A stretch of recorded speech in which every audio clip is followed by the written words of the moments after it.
Chosen one, you have sensed the muffled hum of a hidden truth your entire life. Those who redirected you from that one locked door were protecting a fraud that is finally crumbling. The reality is surfacing. There is a family secret they don't want exposed, that's not your biological father, or they stole your inheritance.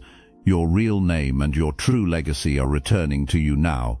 Let me take you back, not to a tragedy, to a mystery. You are young. You are at a family gathering, a holiday, a reunion, one of those occasions where everyone is supposed to be present and warm and together. The laughter is real. The food is real.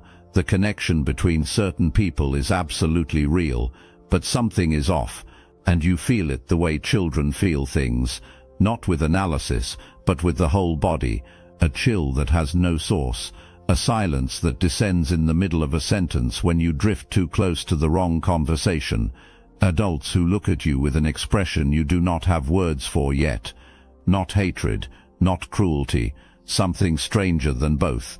Guilt wearing the mask of warmth. You ask a question. Maybe it is about your father.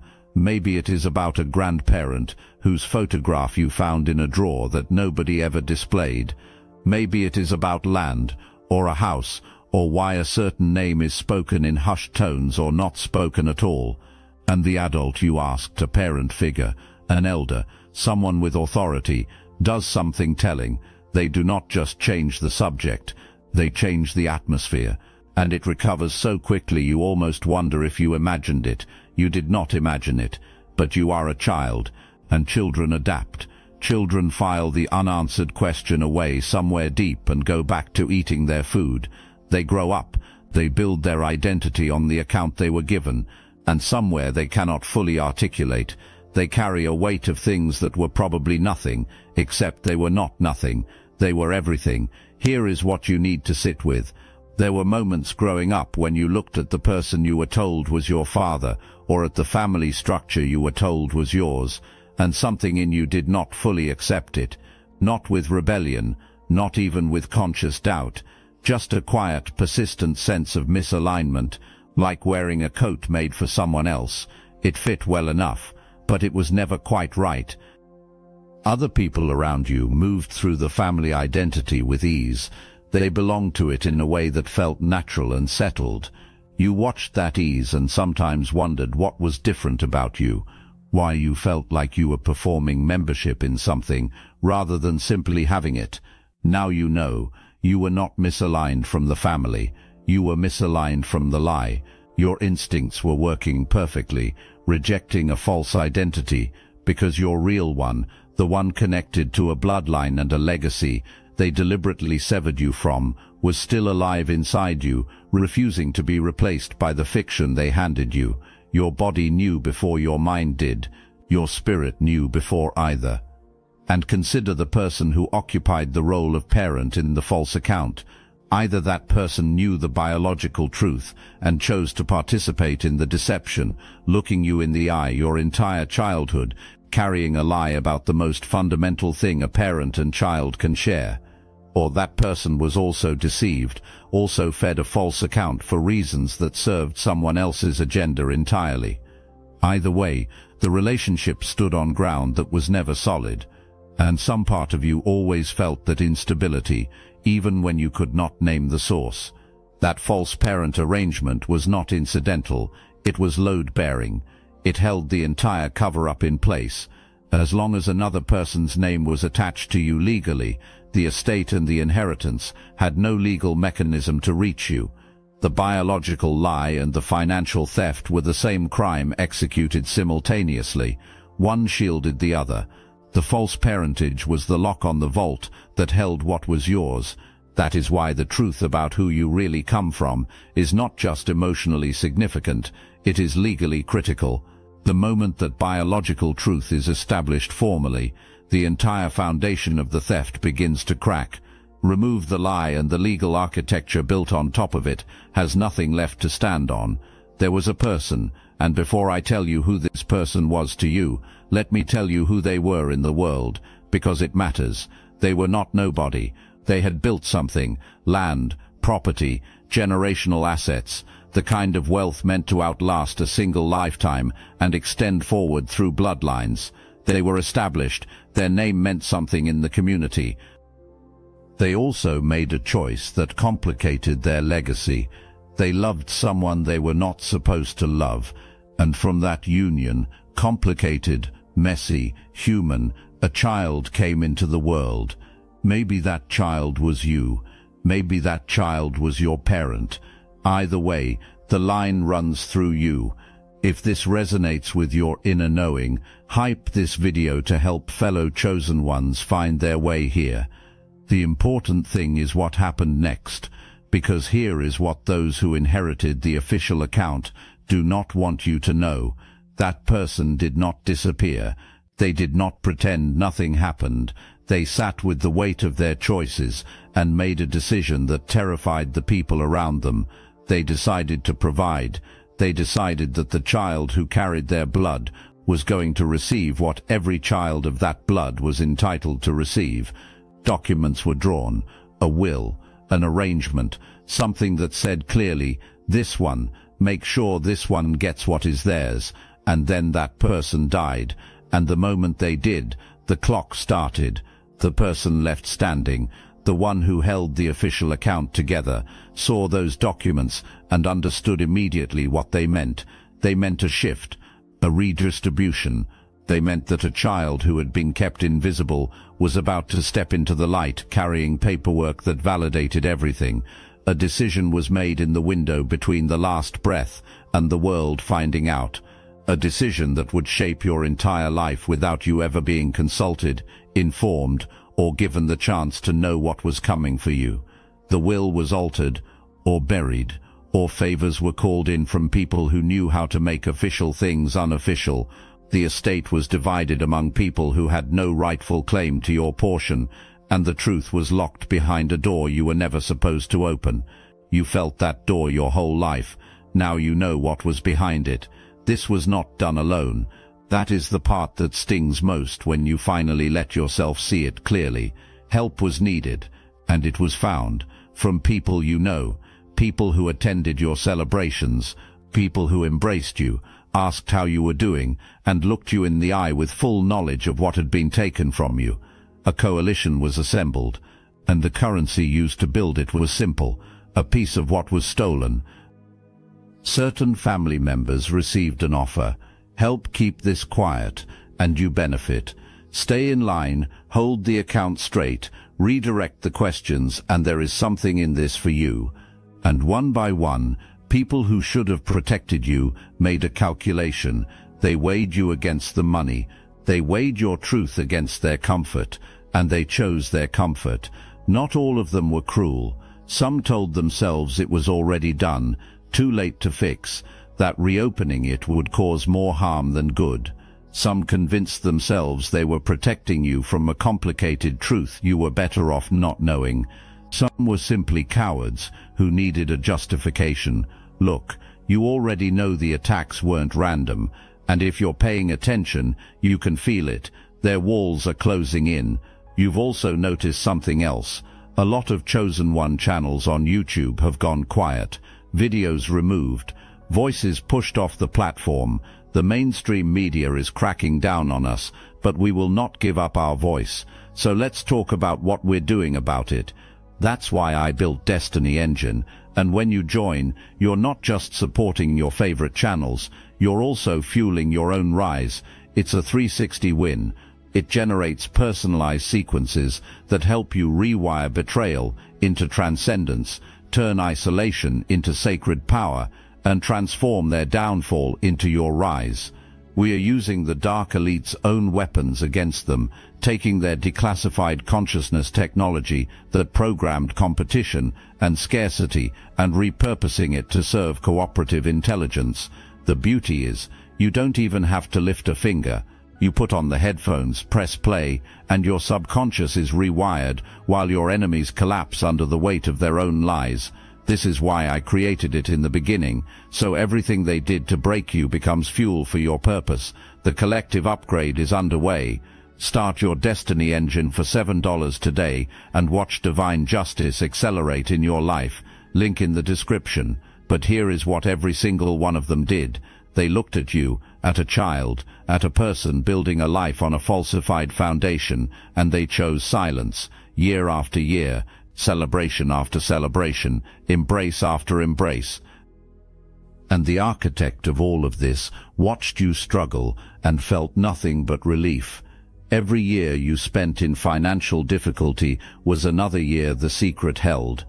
Every time you were too overwhelmed to investigate your own origin was a victory for the people who robbed you. They needed you financially depleted. They needed you confused. They needed you just destabilized enough to never sit still long enough to ask the right questions with the right support behind you. Outside people were recruited as well. The legal maneuvers made were not improvised. There was access to people who knew how to make certain records disappear. Someone could be made to appear on your behalf without your knowledge, signing things, confirming things, closing doors you never knew were open. The cover-up moved across legal systems and across distances that made it harder to trace. This was not one desperate person acting alone. This was organized. This was a machine, and you were the only one who did not know it was running. Here is what you need to understand about that machine. Lies require constant maintenance. Every passing season, someone in the coalition needed reminding of what they agreed to. Someone drifting toward honesty had to be pulled back.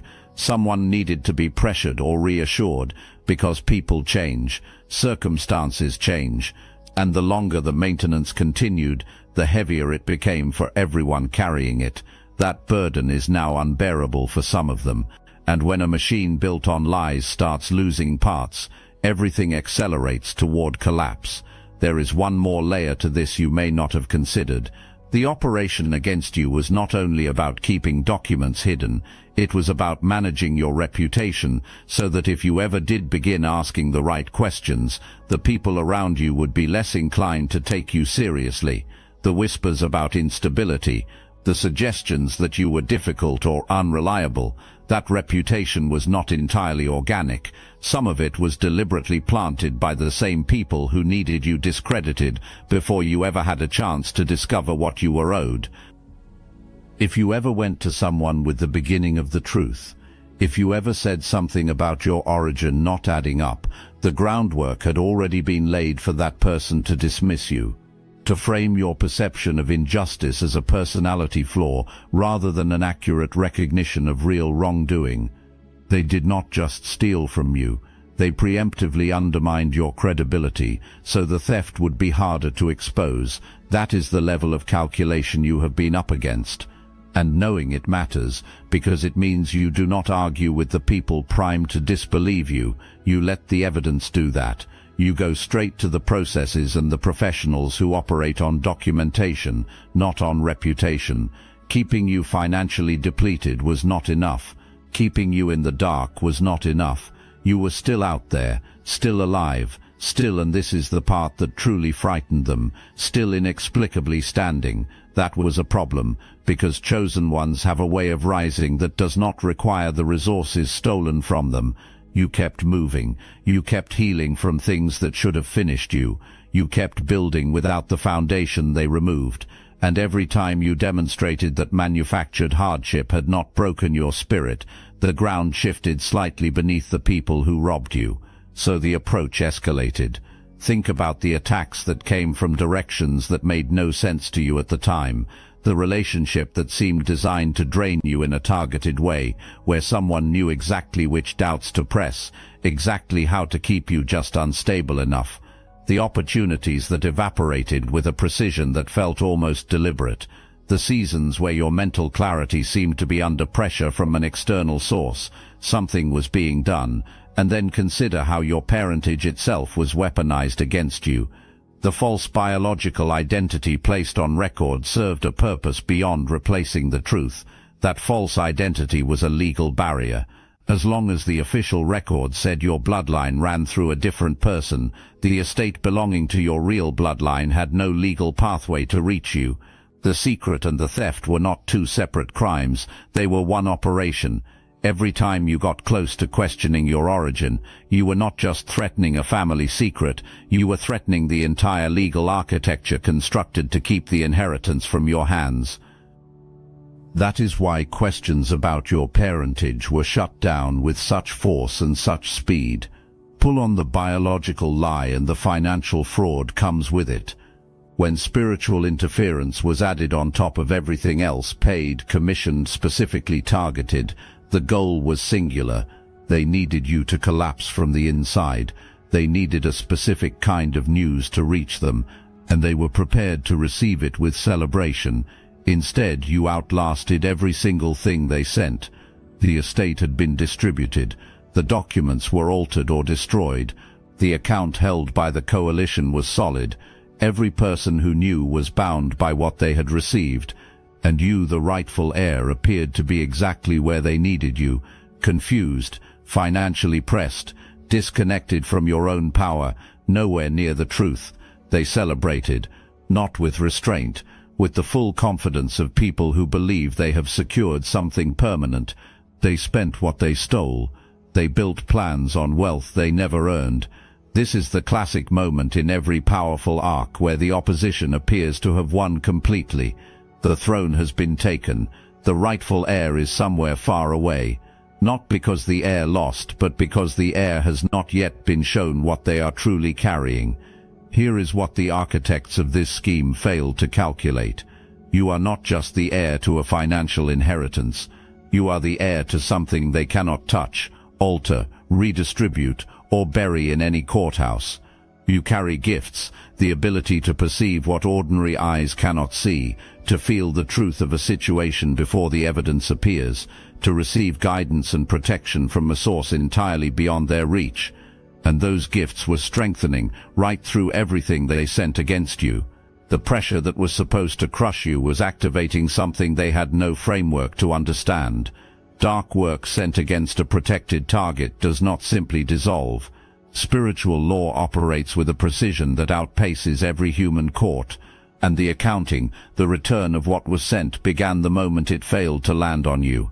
The coalition is fracturing, not because of anything you forced, not because of a confrontation you staged, purely because a deception of this magnitude, held by this many people, over this much time, develops its own gravitational pull toward collapse. The weight of what each participant knows does not stay static. It compounds, it finds the weakest point, and pushes until something gives. And paternity fraud paired with inheritance fraud has a specific aging problem. It does not become cleaner with time, it becomes more complicated. The participants in the original cover-up now have children and grandchildren of their own who are asking about family history. The original deception requires an expanding web of secondary deceptions to keep it intact. The person at the center must now manage not only their own silence, but the inherited silence of people who were not even alive when the crime was committed. That is exhausting, and exhaustion is what produces mistakes. A letter surfaces in the wrong place, a photograph with handwriting on the back, a saved message on an old device that was supposed to be gone. The legal record, the paper trails that the law itself requires to exist, contains inconsistencies that a focused and competent set of eyes will not be able to overlook, signatures that raise questions, witnesses whose accounts no longer align, a probate process that was rushed in ways that, examined carefully now, reveal the pressure applied at the time. The person who organized all of this can feel the structure shifting. Calls have been made, the kind of calls you only make when you are reinforcing something you suspect is weakening.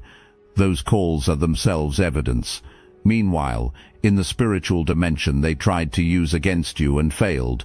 The accounting is running further ahead than any human court. What was commissioned against you did not penetrate. The energy redirected by your protection has been working its way through the lives of the people who sent it. What they are calling bad fortune is not random. What they are calling illness has a source they will not name out loud. What they are watching dissolve around them is the precise return of what they aimed at, a chosen one who was never going to fall the way they planned. They thought they sent a weapon. What they actually deployed has been sitting in their own yard, growing. Stop receiving yourself as someone who was robbed. That is the old account, the one written for you by the people who needed you in that posture. The version where you are at the center of a tragedy, focused on what was taken. That version serves them. It keeps your attention on loss, rather than on what you are carrying. And what you are carrying is the thing that changes everything. You have been developing under pressure that would have ended most people. Every season of manufactured hardship, every period of deliberate confusion, every stretch of time where you had to build without resources and navigate without a clear map, those were not punishments. They were the most rigorous preparation available, custom built for someone who was going to need to be extraordinary when the moment arrived, and the moment is arriving. Understand this. Ordinary people do not get this level of coordinated opposition. You do not mobilize a coalition, hire external interference, commission spiritual attacks, manipulate legal documents, and maintain a decades-long cover-up against someone who poses no threat. You do that against an heir. You do that against someone whose very existence challenges a power structure built on a stolen foundation. Your existence has been the threat all along, not your actions, not your ambitions, just you alive, carrying a bloodline they tried to sever, walking around in a world where the truth you carry in your body is the one weapon they have never been able to confiscate. You did not survive what they sent. You were built by it, and the version of you standing here right now, clear, awake, in possession of a truth they spent enormous resources trying to keep from you, is more formidable than anything they prepared for. You are not the tragedy, you are the turn. A multi-person cover-up looks like a wall. It presents itself as solid, but it functions more like a pressure system, truth pushing from inside, lies compressing from outside, the structure between them under constant invisible stress. And when that structure gives, and it always gives, it does not crumble gradually. It releases all at once, catastrophically, for everyone standing on the wrong side of it. That release is close. Someone who was part of this has already said something they were not supposed to say, to someone who should not have heard it. That exchange has already occurred. The information is already in motion somewhere you cannot yet see. There is another participant who is preparing a confession they have not yet delivered. They have rehearsed it. They have gotten to the edge of saying it and pulled back, but the weight of what they know is no longer something their body and conscience can contain in silence. And when they finally open their mouth, what emerges is going to reorder everything. Here is what you need to understand about how inheritance fraud collapses specifically. When one person inside the coalition confesses, they do not confess only for themselves. Every person who signed something false, every person who received assets from an estate they had no rightful claim to, every person who witnessed something and remained silent, all of them become exposed the instant the first account breaks. One confession is not one person unburdening themselves. It is a key that opens every lock in the entire structure simultaneously. The person who built all of this understands exactly what a single confession means. That is why they are in crisis right now. They are not managing a secret. They are managing a structure with fractures in it, and the energy required to hold it together is energy they cannot keep spending. And here is something specific about paternity fraud that you need to hold on to. It is one of the very few deceptions that biology itself can permanently and scientifically dismantle, not based on memory, not based on a document that can be contested, based on what is in your body, something that does not deteriorate, cannot be coached, and cannot be altered retroactively by anyone's version of events. The biological truth about who fathered you has existed in every cell of your body from the very first moment. No legal maneuver could erase it. No coalition of silence could make it biologically untrue, which means the entire fraud has always had its fatal weakness sitting inside you. The biological evidence that undoes everything they built has been present and intact your whole life, patient, permanent, waiting for the moment you had the clarity, the resources and the will to bring it into the formal spaces that cannot dismiss it. You are not a passenger in this. You are the central figure, and the central figures who actually win do not win by collapsing under the weight of what they discover. They win by receiving the truth, holding it with precision, and moving from a place of absolute authority rather than open wound. Here is how you move. You move in silence. The people who stole from you have held the advantage of your ignorance for a long time. The moment you signal what you know and what you are pursuing, you give them the opportunity to shore up the remaining accounts, coordinate the last statements, and attempt to move assets. You do not give them that. What you know stays contained until it is time to bring it into a setting where their silence cannot protect them. You move with documentation.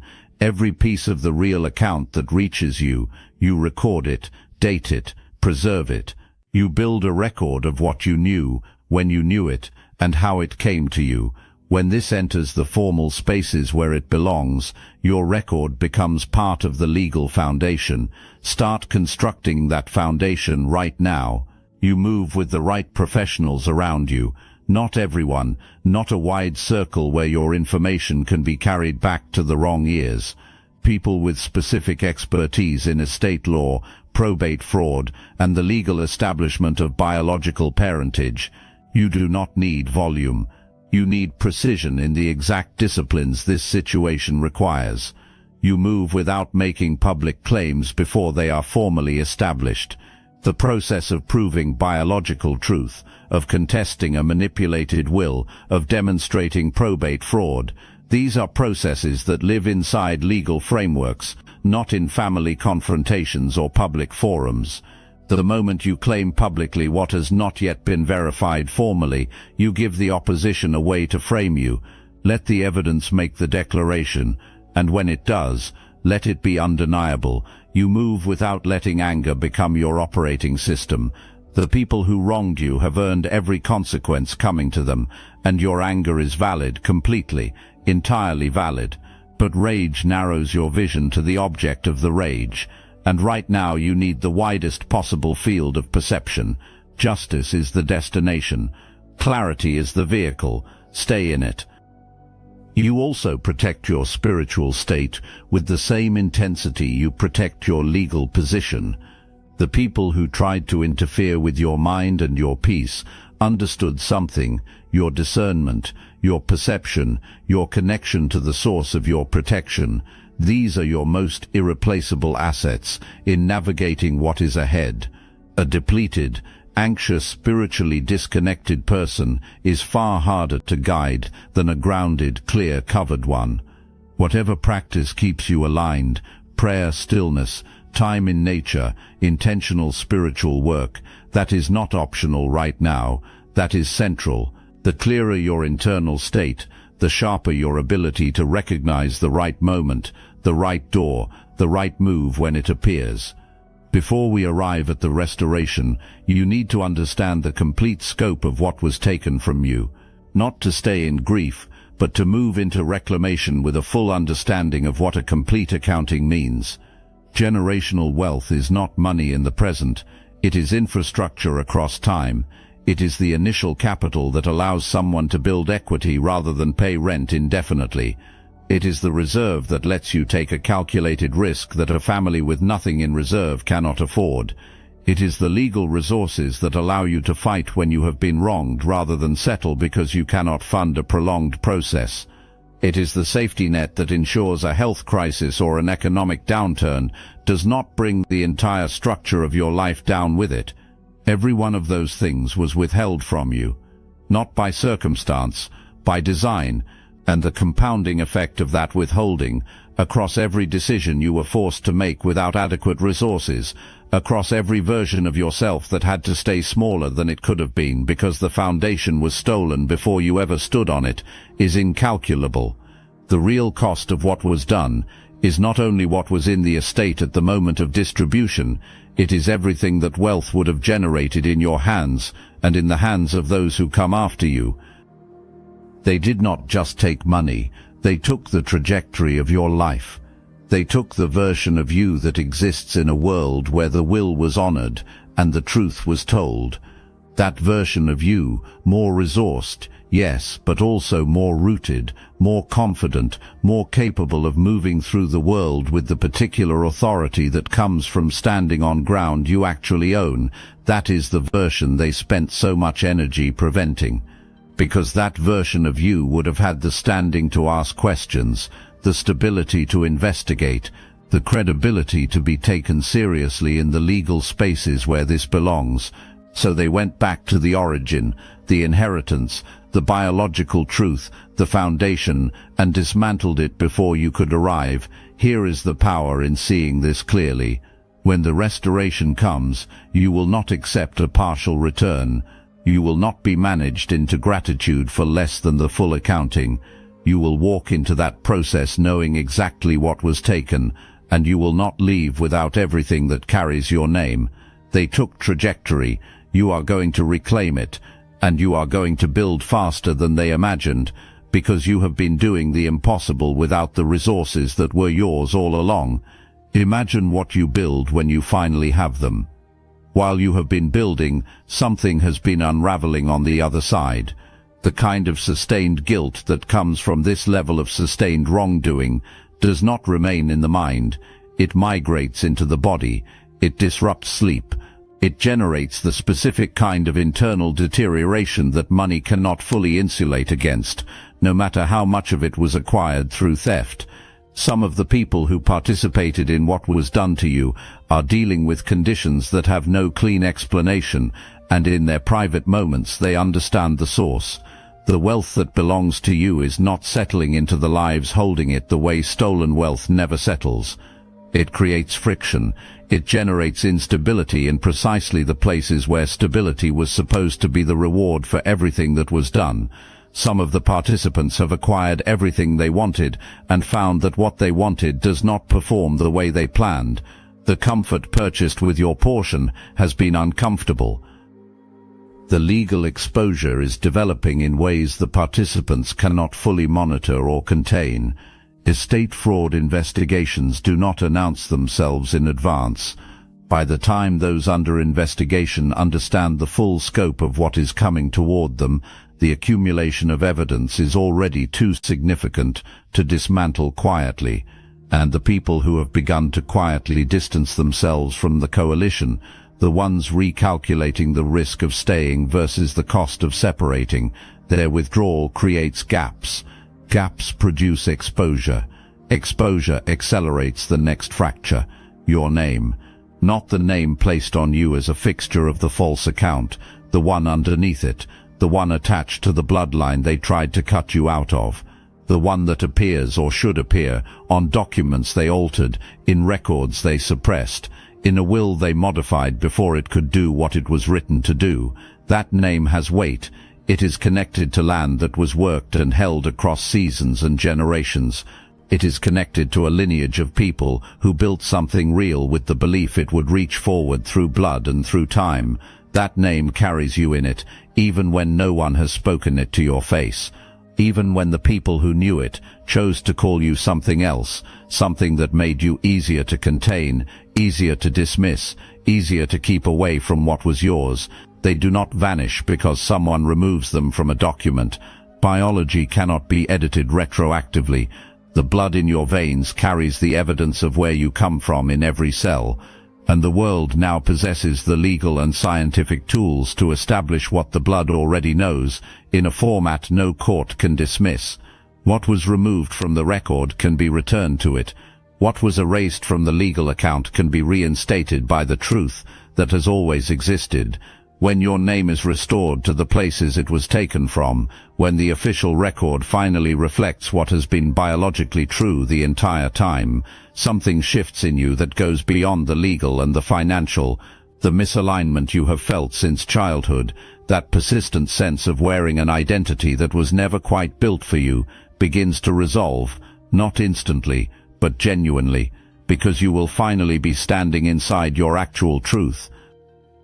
And think about the people on the other side of your real bloodline who have been living with their own version of absence. Relatives who knew or suspected and were given a crafted account of why there was no connection. Some of them accepted that account and moved on. Some of them never stopped sensing something unresolved. Some may have been actively reaching, sensing the absence of someone who should have been present in their lineage. Your biological truth does not just restore you to a bloodline, it potentially restores a bloodline to you. People who carry the same blood, the same spiritual inheritance, the same gifts. The wall between you and them was built by fraud, and fraud, unlike blood, does not last. The people who erased your name believed they were removing something permanent. What they actually did was force your name to build pressure behind the surface, pressure that now returns with a force it would never have carried if they had simply let the inheritance reach you the way it was intended. Your name is coming back, and it is returning with far more authority than it was ever supposed to carry quietly. They spent years and resources and energy trying to prevent this moment.